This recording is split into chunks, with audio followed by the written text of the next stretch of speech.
As agriculture expanded and populations grew, the landscape of late Bronze Age Britain began to undergo profound and lasting transformation.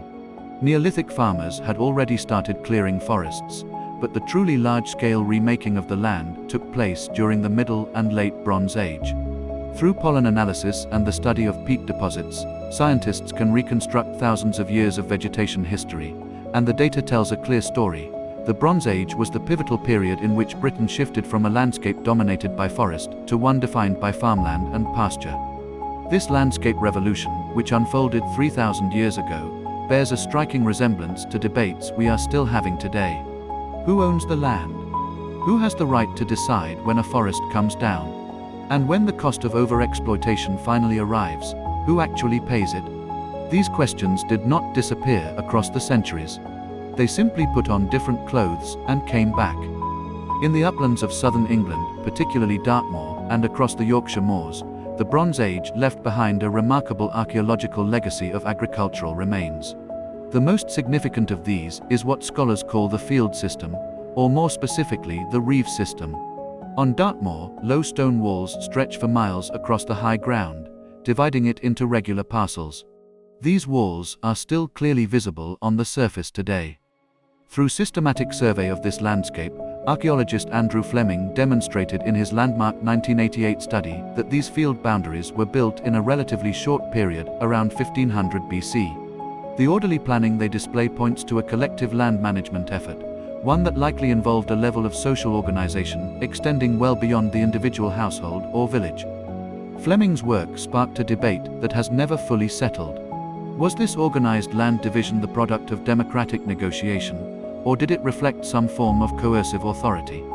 Scholars favoring an egalitarian reading argue that constructing the reave system required the coordination of large numbers of people, something resembling what we might today call community resource management. Those who favor an elite-driven interpretation counter that mobilizing labor at this scale was almost impossible without some form of compulsory power behind it. This debate has acquired fresh relevance in recent decades.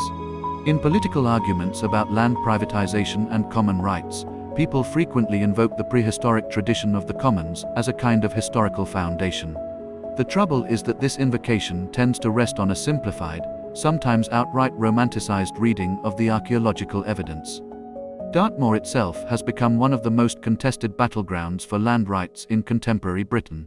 In 2023, the UK Supreme Court ruled that landowners within Dartmoor National Park had the right to prohibit wild camping on their land, overturning an earlier judgment that had permitted it without the need for permission. The ruling triggered a fierce backlash on social media, with tens of thousands of people invoking the historical tradition of the right to roam, arguing that the ancient uplands were being locked away by landed interests. The Bronze Age farmers who first marked out those boundaries had become, without anyone really planning it, an unexpected reference point in a very modern argument about who the land belongs to. The emergence of field systems was not merely a technical development. It was a political one. When land is explicitly divided and physically marked, it ceases to be a shared resource and becomes a specific property over which claims can be asserted. Whether Bronze Age communities had anything resembling our modern concept of ownership, we cannot know for certain. But the physical act of boundary making meant that land and particular families or groups began to be linked in a much more durable way. This almost certainly reinforced a simultaneous process of social stratification. Those who controlled land accumulated wealth, and accumulated wealth made it easier to control more land. Rousseau argued in his discourse on the origin of inequality that the first person to fence off a piece of ground and declare it mine invented the founding crime of civilized society. The archaeological record makes this romantic narrative difficult to sustain. The so-called tradition of the commons was never really a tradition of equality. It was an arrangement in which the powerful tolerated the weak making use of leftover resources, an arrangement that held only as long as those resources remained abundant. When population pressure increased and productive land became scarce, enclosure followed. The reave system appeared precisely at the moment of greatest demographic stress on the Dartmoor uplands, and that is not a coincidence. The person who put up the first stone wall was not necessarily an oppressor. They were more likely simply the first person to recognize that if nobody claimed the land, there would be nothing left to claim. Framed that way, the origin of private property is not greed. It is scarcity. That conclusion tends to make both political left and political right uncomfortable for different reasons, which is perhaps a sign that it is worth taking seriously. The archaeological evidence for growing inequality is extensive. Grave sizes diverge sharply across this period. Gold grave goods cluster in a small number of burials. Isotopic analysis of skeletal remains reveals distinct dietary differences between individuals, differences that map onto patterns of differential access to resources.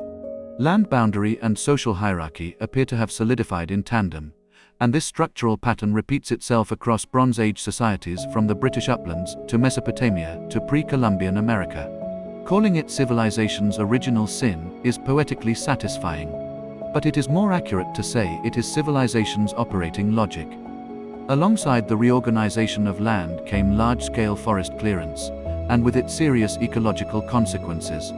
Overexploitation in many areas led to soil erosion and acidification. Land that had once supported productive woodland became impoverished moorland. The extensive peat bogs of Dartmoor and the North York moors are very likely the direct legacy of agricultural overextension during the Bronze Age. Archaeologist Peter Fowler described this as an enormous ecological experiment conducted without any awareness of what the results would be, an experiment whose outcome was a total and irreversible reshaping of the landscape. The word irreversible is worth pausing on. But so is the word unwitting. The pollen record shows that upland forest loss was not sudden. It accelerated over centuries. This means Bronze Age farmers were not acting in ignorance of what was happening around them. They watched the trees disappear season after season. They saw the soil thin. They made a choice. Feeding their children this year mattered more than the condition of the topsoil 3,000 years in the future. That is not stupidity. That is the same calculation every generation makes, while telling itself that this time the situation is different and this time the consequences will somehow be manageable. The deeper irony lies in what became of the degraded land. The peat bogs of Dartmoor are now protected as precious carbon sinks, managed as vital assets in the response to climate change. The sweeping emptiness of the British uplands is packaged by the tourism industry as an encounter with raw, ancient nature. But this nature is a ruin. The lonely beauty of the high moors is the aestheticized remnant of an agricultural catastrophe. Visitors standing on Dartmoor are standing in a failure. The tourism industry is selling the picturesque version of a slow-motion disaster. This does not make the landscape any less worth visiting, but confusing its beauty with its origin produces a fundamental misunderstanding of what it means to protect nature versus what it means to restore a wound. The rewilding movement has grown in large part from exactly this confusion. Proponents argue for the restoration of native woodland across upland Britain, for freeing the land from industrial farming and intensive sheep grazing. The ambition is genuine. But the movement has also become the vehicle for a quiet class displacement. In the Scottish Highlands, landowners have sold farms to carbon offset projects, planting fast-growing commercial forests across land that local communities had grazed for generations, leaving those communities without the pasture they depended on. London funds have purchased degraded agricultural land, claimed ecological restoration subsidies, and collected carbon credits without meaningfully restoring any ecosystem. This is not environmentalism. This is enclosure version 2 with better branding. The Bronze Age farmers pushed off the high ground by a cooling climate would find the basic structure entirely familiar. The land is still there. Ordinary people are still the ones being moved on. The difference is that this time it is not a cold, wet century doing the pushing. It is a carbon credit. Climate change must also be factored into any account of late Bronze Age Britain. Ancient climate research has established that Northern Europe experienced a significant cooling and moistening event between roughly 1200 and 800 BC. Many areas of high ground that had supported farming became too cold and wet for productive agriculture. Communities were compelled to abandon their upland fields and relocate to lower elevations. On Dartmoor, the archaeological evidence shows numerous Bronze Age field systems being given up during exactly this period. The relationship between climate pressure and social disruption has become one of the most consequential questions in La. In late Bronze Age research, this climatic shift overlaps in time with what historians call the Bronze Age collapse, the near-simultaneous disintegration of the major civilizations of the Eastern Mediterranean around 1200 BC. Mycenaean Greece, the Hittite Empire, the city-states of the Levantine coast, all collapsed within roughly the same generation. Palace economies dissolved. Writing systems were lost. Trade networks that had connected the Mediterranean world for centuries broke apart. Large populations died or were displaced. Historian Eric Klein described this as the first systemic globalization collapse, emphasizing that no single cause is adequate to explain it. Climate shift, drought, disrupted supply chains, mass migration, internal social stress, and political fragmentation all fed into each other in ways that made the system as a whole suddenly and catastrophically brittle. Reading that list of causes is uncomfortable in a specific way, because it is structurally indistinguishable from the contents of any contemporary risk assessment document. We tend to describe the Bronze Age collapse as mysterious, perhaps because acknowledging that it is not mysterious would require us to sit with the implications for the system we currently inhabit. The British upland communities displaced by climate in this same period left no written record. There were no international frameworks, no compensation mechanisms, no humanitarian responses. They packed up and moved. They settled in lower ground and rebuilt. They survived. Today we have the Intergovernmental Panel on Climate Change, successive rounds of international climate negotiations, carbon taxes, and green industrial policy. Whether these institutions make us genuinely more resilient than those Bronze Age communities, or whether they primarily make us more practiced at convening meetings in the period before a disruption arrives, is a question that deserves more serious engagement than it typically receives. The transformation of the Bronze Age British landscape is an early archive of how human societies negotiate, exploit, and ultimately reckon with land. Territory was surveyed, divided, contested, overworked, and in the end partly reclaimed by climate. Social organization expanded while inequality deepened and the ecosystem degraded. These three threads wound around each other, producing a historical picture that resists reduction to any single lesson. The work of archaeologists is to recover the outlines of this picture from fragmentary physical evidence.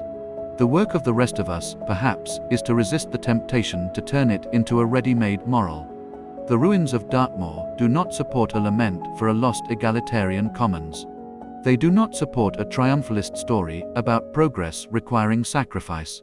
They certainly do not support the comfortable notion that ancient people possessed a wisdom we have since forgotten.